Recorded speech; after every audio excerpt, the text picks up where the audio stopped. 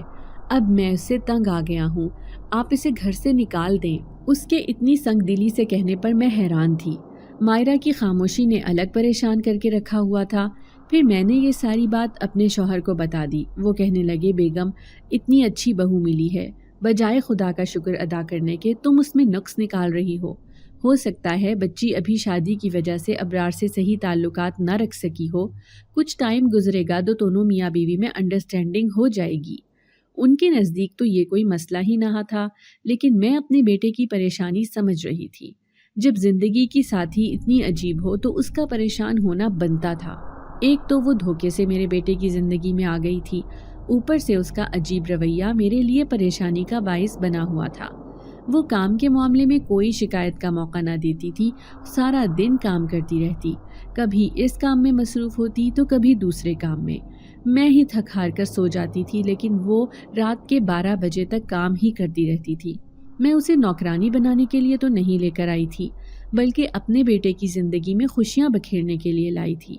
اب میں کسی سے شکایت بھی نہیں کر سکتی تھی۔ اگر کسی کو کہتی تو وہ مجھ سے یہی کہتا کہ تمہیں ہی تو ایک ایسی لڑکی چاہیے تھی جسے کام کرنے کا سلیقہ ہو۔ اب دیکھو وہ لڑکی آ گئی ہے تو تم اس میں بھی نقص نکال رہی ہو۔ آخر کار میں نے اس پریشانی کا حل نکال لیا۔ میں نے اپنی جیٹھ کی بیٹی دعا کو بلانے کا سوچا تھا۔ وہ مائرہ کی ہم عمر پڑھی لکھی لڑکی تھی۔ میں چاہ رہی تھی کہ وہ ایک دفعہ ہمارے گھر رہنے آئے تو اس سے میں مائرہ کے بارے میں تفصیل سے بات کروں، وہ اس سے دوستی کر کے پوچھے کہ آخر اس کے ساتھ کیا مسئلہ ہے۔